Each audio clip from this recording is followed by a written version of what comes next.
Welcome to Hoops and Headspace, the podcast where mental health and sports intersect. I'm your host, Jada Rich. I'm your co-host, Tay. For sure. Today, we're kind of going to do things a little different. So, today we'll be reacting to some videos about some pro athletes and some situations they went through as far as their weight and stuff. Williamson, Luka, Doncic. His name is Doncic. Okay, say it again. Okay, so yeah, we're gonna talk about him. Then we're gonna talk about Luka when he got traded from Dallas, and then we'll talk about for the women. We'll discuss this feud that has been going on with the social media, the fans when it comes to Angel Reese and Caitlin Clark. Just a little switch up, Yeah, change of pace just to kind of see what we feel about this in a way for us to discuss current events. I think one important thing right now is the transformation of Zion, which is a big thing. So first video is this. Defense never stopped. What does that say about this team? It showed the direction we want to go in.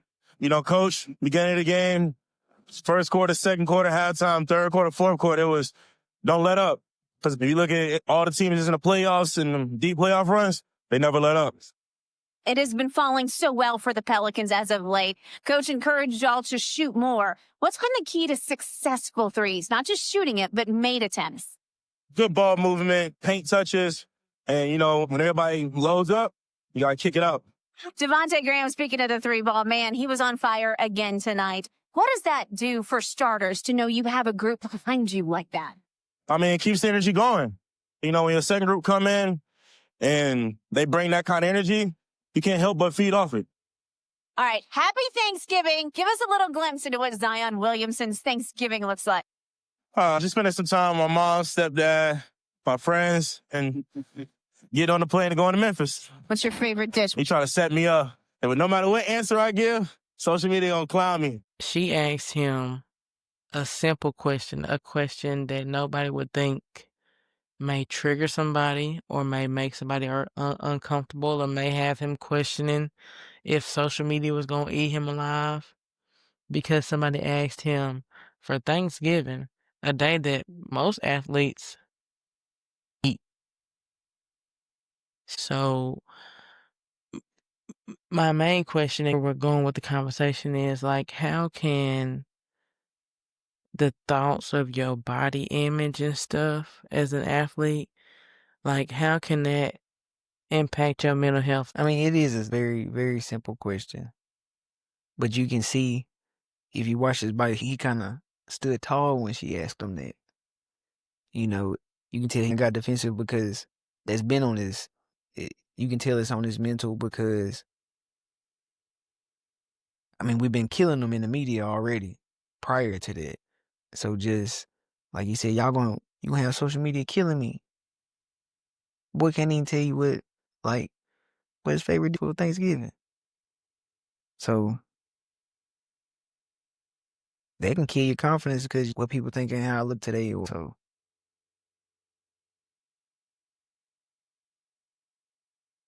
So I really feel bad for him because, you know what I'm saying? Even enjoy boy can't enjoy a meal because we gonna kill him. You know what I'm saying? So just to piggyback off of what you said, do you feel like she should have been aware of that question? Do you feel like maybe I'm tripping? Maybe she asked it on purpose. She could have really just been like, what's your favorite dish? Just trying to possibly relate to him. But like you said, they've been killing him in the media just because of his weight. I feel like she should have, if you gonna ask him that off camera. Keep it basketball related. And at the time, bad question. You know what I'm saying? That was time bad question. Okay, so moving forward in the next video that we'll watch, this media personality isn't as hip to mental health. Okay, so who you think I'm talking about? The one and only Stephen A. The one and only. I try to be understanding everybody. Stephen A. does get paid to do he do? Yeah, he get And paid. Yeah, he's one of the best to do it. So, I agree. But but we gonna just watch yeah, and see if this is what he got paid for, or if this is kind of too far. We just gonna Stephen A. see. So who knows? Zion Williamson, he looks fat. He looks fat. My brother, you've been in the news for some other stuff. Your proclivities and who you want to mess with and all that other stuff is your business. We ain't got to get into all of that, but this is necessary. Zion Williamson went to the free throw line the other day en route while LeBron James had dropped 30 in 3 quarters and had completely dominated and looked in peak physical condition and looked like an absolute stud and superstar and marquee. Zion Williamson, who's more than 15 years younger, but 40 pounds heavier, went to the free throw line. Ladies and gentlemen, I saw a belly. A belly. Like when he took a deep breath, his belly bounced. That kind of belly. I mean, what's up, Zion? And bad enough you got your head kicked, losing by 44 points in a playing semifinal. Did nothing to lead and galvanize your team. Did nothing to show the man-child that you are and to take over. But you look like you showed up to the game having just ate a buffet. Not something from the buffet. I said the buffet. Like you ate the table. It didn't surprise. I wasn't going to touch on this because I was embarrassed for him. But the Sports Illustrated wrote about it, and the New Orleans Times-Picayune local newspaper wrote about it, so it's public information. He's fat in basketball parlance. Not fat, because some of you out there, y'all give authentic meaning to fat. You know who you are. He said y'all He's give not that authentic kind meaning of to fat. fat. But for a professional basketball player who's 6'6", who the franchise is relying upon, there's a reason that when LeBron James was running and leading fast breaks, Zion was just standing back there. They didn't even try to run back on defense because he was huffing and puffing. That's why. That's why. I mean, come on, bro. He looked like he ate the buffet.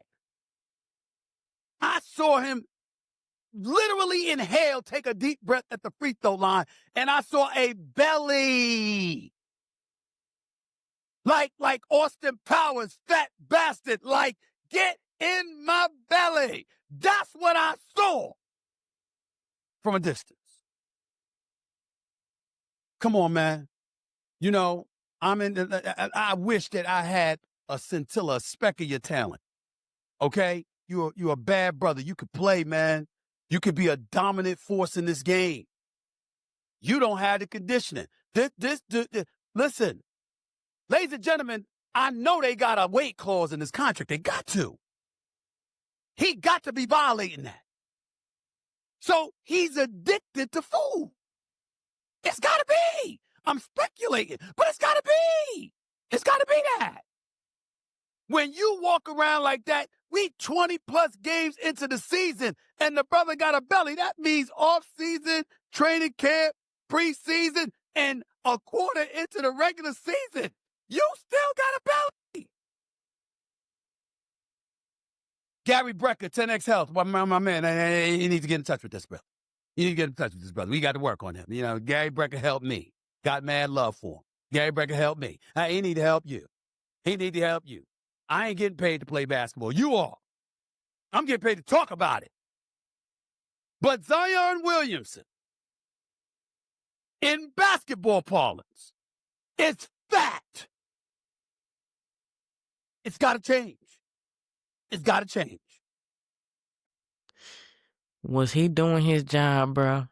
It's several points in there that we can go back to that I think was too far. Let's start off top. He said he didn't just go to the buffet. He didn't just eat at the buffet. My boy said he ate the buffet, as in like the restaurant. But when it comes to Zion, though, how do you think that affects him? Is he doing his job, bro? Is he going too far? And the normal people, but if Stephen A is still stuck on that old lens, so he gonna say, I watched Jordan, I watched Kobe, I watched Iverson, I watched all these guys play through injury. Yes, he did go too far. That's not his job. Stephen A, his job is to take it too far. Okay, thing is this though, like you said, like they want that the clickbait. For most people, they want something out the way, wow, to stimulate their mind. And mental health ain't really no mind stimulating thing. It's quite the opposite. Kind of settle your mind. But I say that when it comes to you saying that's his job is to say the stuff to rile the people up, it's not fair to the people that it affects. That's true. That is very true. But it is, cause like this Stephen A. I'm glad you repeated that because it made me want to come back to a question. And it's not just for you. This may get deeper than just our podcast. I don't know. We tend to give excuses and defend such behavior. When you said Zion ate the buffet, he had a belly at the free throw line. If that didn't get the people going, if the people were turned off by that, like he's a person. Our generation, I don't. Most people love, toxicity, man. They fiend for negativity. I ain't gonna lie, but I try to stay away from it as much as possible.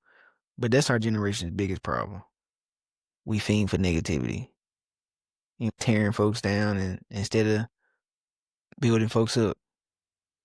Like I said before. Well, he did go too far.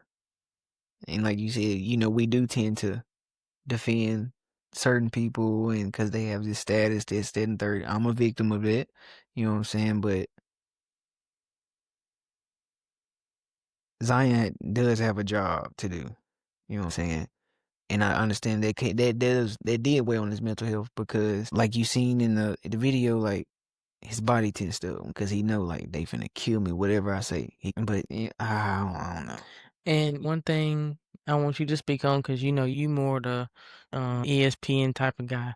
So my question is, he mentioned a weight clause in his contract, which me personally, I never thought of. I ain't gonna lie to you, I ain't know that was a thing. Like, you can put that in there. My question is, what's a weight clause and how that affect him? Yeah, his contract here. You on the last year of your deal. You know what I'm saying? So I feel like that. I ain't gonna say that's the main reason, but that's definitely a motivation for you because you ain't finna be making. I ain't gonna lie. That would I ain't been motivated. That would motivate me today. This last year, that $28 million deal, you know what I'm saying? Hey, it's prove it time. And like for a fan, like we want to see Zion at his best because he is a ticket seller. The brother's good. We want to see you at your best. But I give him his flowers. He did lose that weight, but like I said, it's contract year. And you know what I'm saying? So he's eligible for a supermax. His deal can get up to probably 285, 305, somewhere in there. But he done got down about that like 260 something. But to get that money, you got to make All NBA. Make All NBA, you have to play. And you gotta be in shape to do both of them. You gotta be in shape to play and make All NBA. And man has the natural talent to do that every season. Yeah, he does. It's not that he don't got the natural talent. Even with him mentioning, he gotta be addicted to food. He may be just because you don't know what that man going through. You don't know that. And again, people forget about all this dirty and social media about him anyway. So you gotta think about that too. So I'm battling with a lot of stuff you don't know. And we just discussed how much an injury can be on you. Going through the injury, going through the other stuff that's in the media, going through the weight gain. He definitely went too far. Yeah. But Zion, man, go get your money. Go get your money, cuz. Okay, so another guy we're gonna talk about that dealt with some weight gain issues, Luka. So Luka, he kind of got up there a little bit, and people noticed that, and they were questioning, same thing, his ability, his want to, and he was dealing with a lot too. Well, his weight, he also came off an injury too, but came to his. But this is different between Zion and Luka. When Luka gonna play, Luka took his team to the finals, weighing whatever they said he weighed. That's the difference. I mean, so you really can't criticize Luka on his weight because the man still played and was giving your favorite players a. But people still criticize him, though. People would still say, even though he did this, they would be, oh, what his stats would look like if he weighed this. They're still kind of critiquing. But I was looking up some stuff. And the thing is about me, and this is just me, when it came to this interview we're about to look at, my issue was like, why my weight got to be the first thing? You look like you've lost some weight. I mean, that's like you said, clickbait. So, but like I said, he was giving y'all favorite players that, hey, mine included. I knew there were lyrics to that song. The superstar Luka Doncic with his spin on one of our favorite songs around here, Round Ball Rock by John Tesh. And aside from his musical ability, Luka is building quite the impressive basketball resume. He's a EuroLeague champion, former NBA Rookie of the Year, a 5-time NBA All-Star, and he's only 26 years old. One of the faces of the NBA this morning, Luka Doncic, taking a break from the busy offseason. He's making his Today Show debut. That's true. Never done a morning show. Thank you. So, Luka, first of all, before we dig into the offseason and the Lakers, we got to talk about this transformation because I want to show folks at home. I want to show folks this is old Luka. Here's a picture of Luka from, I don't know, a couple years ago. That's you on the left. And then That's a couple months ago. That's 3 months ago. Right side, this is a photo from one of your workouts. Wow. You said this offseason was different from you. Why?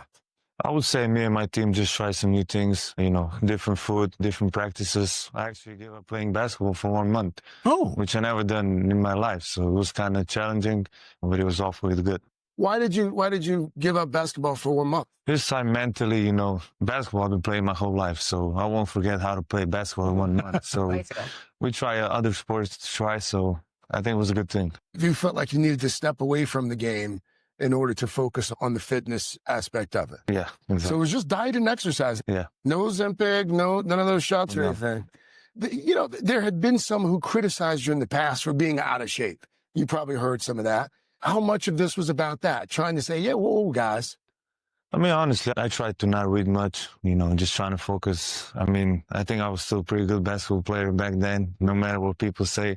I think it was a next step in my career. At the end, I'm still 26, and I got a long way to go. So that was a good step in my career. I've got to ask you on Saturday, for folks who follow basketball, big decision on Saturday around 12:01, whether you sign that big contract extension.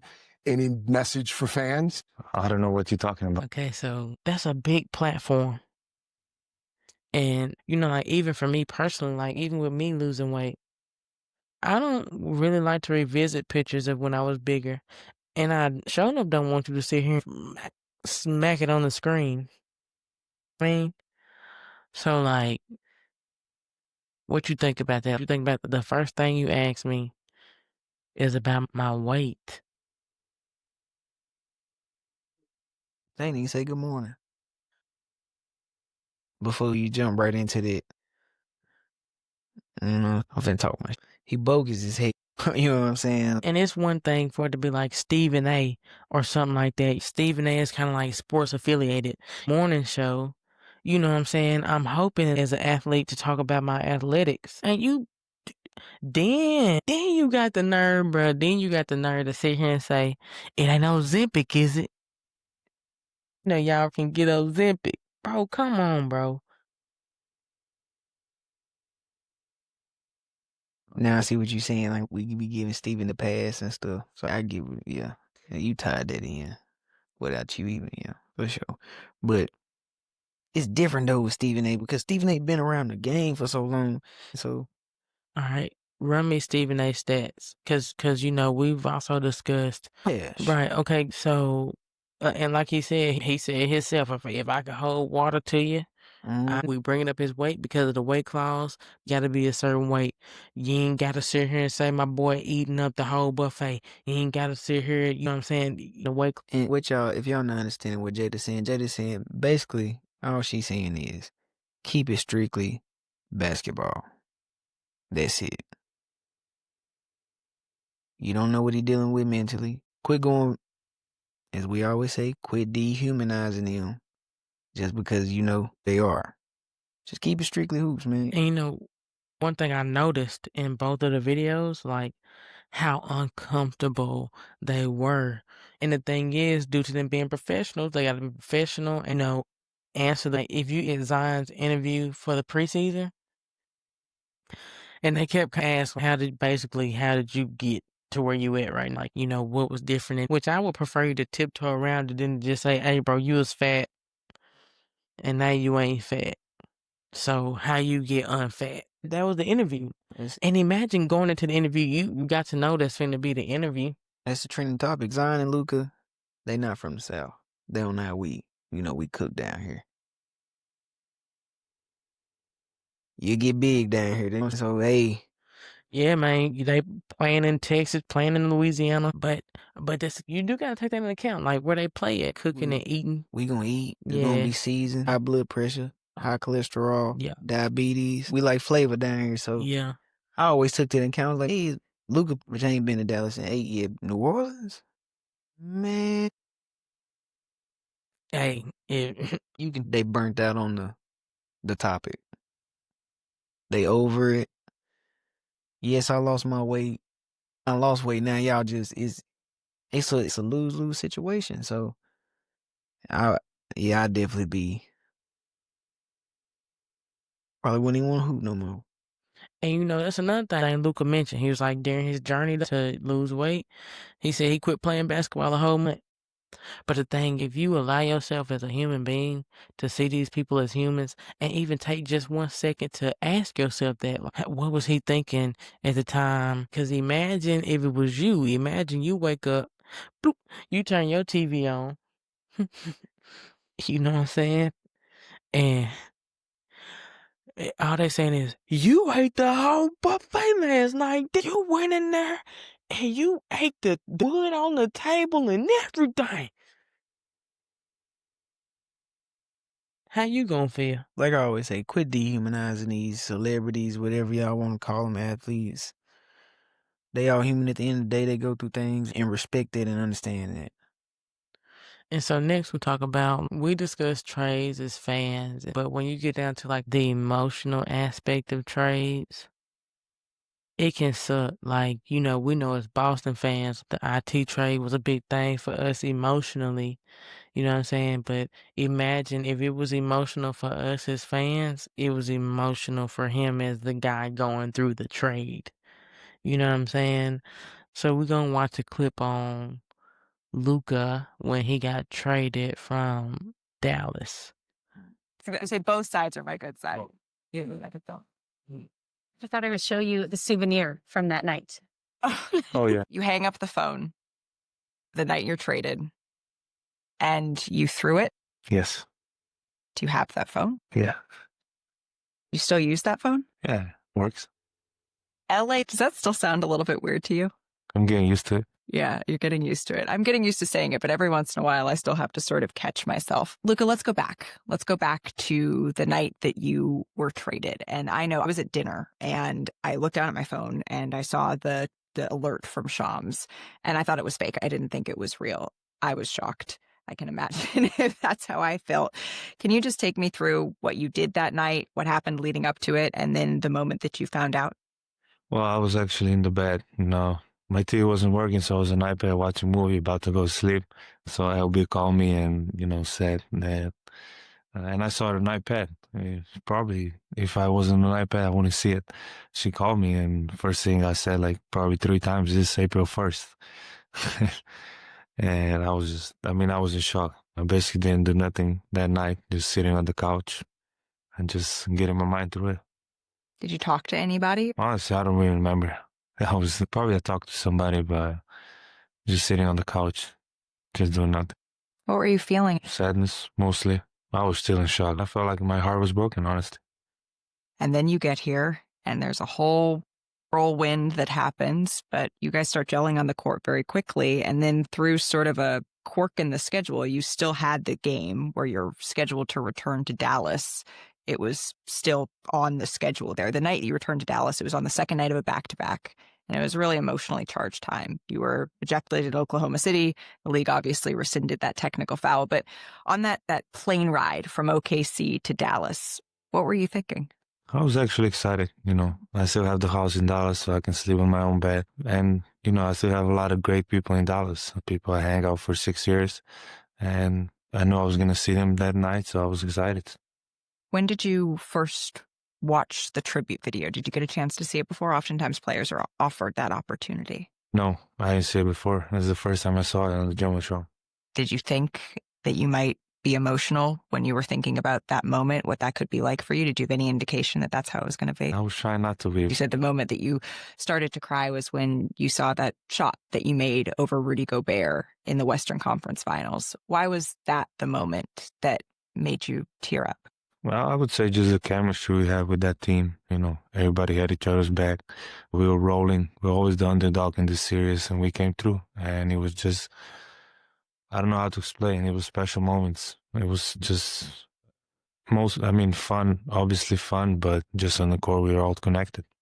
Did it feel like you were watching sort of the last successful moments together too? Did it feel sort of like an ending of sorts? Yeah, definitely. We made it to the finals. It's very hard to make it. So, my reason for that video and just us, watching and having this discussion, how much can those career changes as far as trades affect these players mentally? Had you ever seen that video? I watched it. First off, when the manager brought the phone, I was like, oh man. Because I done had my moments, I done threw something, broke something, and just him kind of getting into deeper that moment when he watched the video on the Jumbotron, and, imagine it. He never thought about having to sit there and watch the tribute video. How much do you think these changes affect the players? A lot. In the way he got traded. Get out to the finals. Yeah, we came up short. But I just took y'all to the finals. I feel like he processed it like when I tore my knee. And I done gave you everything. I was this close to giving you everything. And you turn your back on me? Hey, so, just to speak on that too, do you think that Nico deserved the bash he got after Luka got traded? I get it from Dallas fans' perspective because that's Luka. But y'all did not get no screw up. Kyrie Irving, Anthony Davis, and Cooper Flag. And your team is well rounded out. Like I said, I understand why they bash Nico. I get it. That's Luka. His family received death threats. Because of a trade. Because of a trade, you know what I'm saying? So from this one trade with Luka where he has a moment from hearing a trade and having an emotional moment where he throw his phone and he said he can't even remember. That's trauma. He can't remember what really happened in that moment. Then a trickle effect from that. Then you got Luka over here trying to move on, but you're not really letting him. A whole mental ripple effect of trauma from this trade. Very, very shocked, like the world was really. I think it plays a very big part on their mental because, especially for Luka, he was, you know what I'm saying? He was Dallas. I just took y'all to the final. I was hurt. Yeah, that's what he was discussing. Like, cause that's my thing. If I'm Luka, like he said, watching that part where I made that shot, cause it's like, bro, I ain't do y'all dirty. You know what I mean? But so now, when it comes to comparison being the thief of joy, because that's the thing that they was comparing how Luka was playing when he was bigger. Same thing about comparing Zion when he was bigger. We're gonna watch some videos. So a big thing when it comes to the WNBA, let's back up. Caitlin Clark and Angel Reese, that comparison. You made some comments about Angel Reese. Yeah. You called her garbage compared to Caitlin Clark. Yes. Okay. Yes. Explain. Listen, man, and again, I will emphasize this every day of the week, twice on Sunday. I love my people. I love black people. Mwah, mwah, mwah, mwah. But I think sometimes we do play the race card too much, or when it's not necessary, because everybody's trying to make this about come on, black man, protect the sisters, brother. This ain't racial. This is about sports. This is about athletic ability. You know what I'm saying? And when you look at Caitlin Clark's game, who's very reminiscent of a Steph Curry based on her range and the three, plus everything else she does. And then you look at Angel Reese. Stop it. Stop it. There's a dude on the internet who cracks me up on TikTok. He's put together a load of Angel Reese clips. And it'll say Angel Reese part 36. And it goes, Angel Reese going up for another layup. She misses. Bang! And I mean, dude, it's the funniest. And my whole thing is this, dude. She just seems as uncoordinated as a baby giraffe. Yeah, I mean, come on, man. It's like people go, well, you know, she averages the league in most rebounds and double-doubles. It's like, listen, if you throw up 85 attempts, you're eventually going to get one or two. But the fact that you have to throw the ball up 85 times is ridiculous. Listen, if you crawl on your stomach long enough, you'll reach your destination. And she's crawling on her stomach to get to her journey. And she gets there, but it's a slow crawl. Okay. Everything ain't racial, man. Stop trying to make it racial. It's about sports ability. And she's garbage. All right, so my boy said she garbage. She garbage.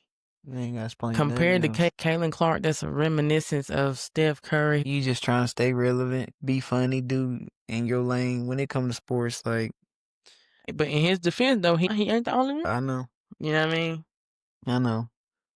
but for great at in his field. But brother me built like a koala bear.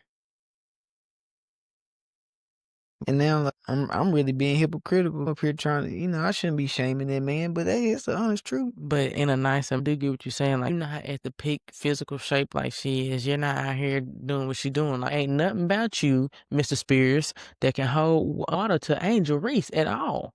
And then, again, you are on Vlad TV, bro.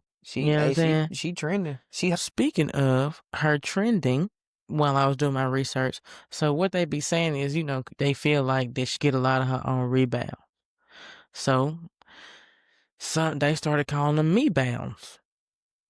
You know, she's stuffing her stats. Trademarked it. Hey. Hey. She went on and trademarked it. So just know, I'm just saying, if you really hate Angel Reese, if you catch this episode and you hate her, don't use me bounds. So if you think you super original, don't use it no more, because every time you do, you just put money in her pocket. So, bro, when it comes to that comparison, like, how much of the race card do you think plays into the comparison and the double standard between the two? I mean, that's really what to me, that's what the comparison is all about. They played in the national championship game. Angel did the finger thing, and it really what sparked all of the comparison between they And play. my thing is, bro, I'm cut you out, but you got me riled up. When it comes to Angel celebrating the way she did, number one, several people do stuff like that. Number two, Caitlyn ain't kittens and rainbows. Cameraman panning in on her daddy, telling her to calm down and stop reacting. Been several issues within the league after her graduating college. Why are we overlooking that? The reason why Angel doesn't get overlooked, because she's unapologetic about hers. And Angel don't give a what y'all think about her. Because guess what? The more y'all talk about her, the more her pockets get fat. Y'all ain't getting me bounds money. Hey, bro, she made more off of me bounce than she made off her contract. Angel don't care. Keep talking about her. And then on top of that, like, people criticize her and say, oh, she focused too much on the stuff she do, like as far as endorsements and stuff outside of basketball, that she is basketball. Ain't the W in the lockout? And we questioning contracts right now. Why would I not make sure I got a plan B?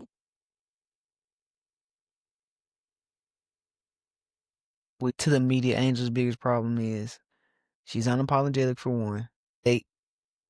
People forget where she's from. If you know, you know. Angel plays like a dude. Her mannerisms come off as, she's very aggressive. And that, they try to put it on, she was raised in the hood, yada, yada, yada. No, she a product of her environment. Just like everybody is, all products of our environment. And if we comparing that to with Caitlyn, move a certain way and go about social media and stuff her way, and the way she's kind of more passive aggressive, people that have her upbringing tend to be more passive aggressive. Then that's what's accepted in society and sports, compared to Angel being unapologetically her, which should be accepted because I'm gonna be me. Don't got nothing to do with you. If I go out here on the floor and I do what I'm supposed to do, what I do with my life as a human being has nothing to do with you. But just to wrap up, I think that's the main thing. The main thing is, like you always say, keep the main thing the main thing. Remember that these athletes are humans. Everyone that we talked about in this episode, even with the younger ones, they are humans. And when you're a fan or you're working in social media or whatever it is, you gotta remember that, bro, too. You want us to remember when it come to you. And to my Angel Reese's, my Russell Westbrooks, my Kevin Garnett's, my DeMarcus Cousins, people with those personalities, keep being you. Don't let nobody tell you that's unacceptable. It's just passionate, and they come off in a very raw way. Yeah. Cause and to you players, man, I got love and respect for y'all, because y'all are very passionate in it. You wear your emotions on your sleeve. Continue to be you at the end of the day. And that can be deemed as a negative thing. That's not no negative thing. It ain't no negative thing at all. Be true to you. If that's what make you go out there and play your best game, if when you out there and you got your emotions on your sleeves, and maybe they on your sleeves because they pouring out your body. So if that's what you need to do, you do that. Therapy. Yeah. And to those players, they don't talk. They're not going to let no one know how you feel. But when you watch them play, they going to let you know everything they done been through that week, the week before.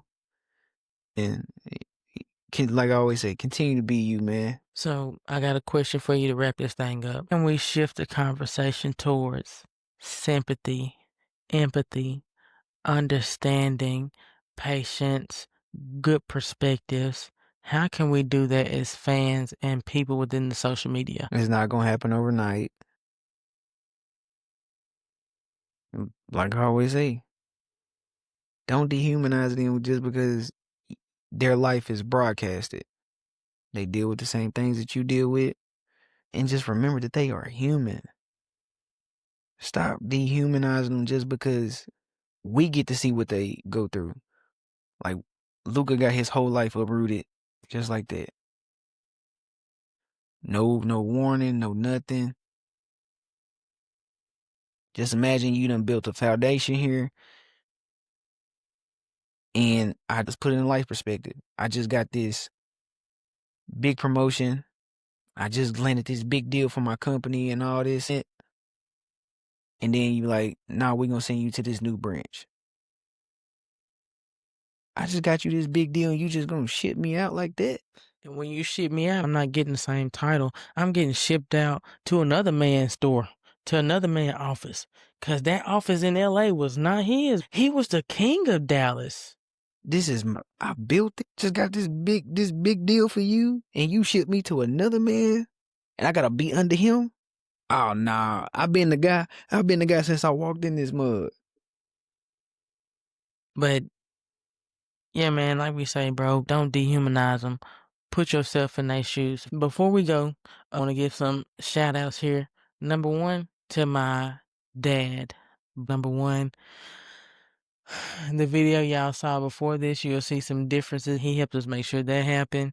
Top of that, he made sure we got some legalities in straight for some episodes coming up that we didn't even think about. We ain't thinking about nothing like that, and he made us think about that. So I want to say thank you to him for that. I want to say thank you to my co-host, me begging him to be my co-host and him actually agreeing. Without him, I don't think I would ever jump back in and kept doing this. So I also want to say thank you to him. So those are my two shout outs that I got.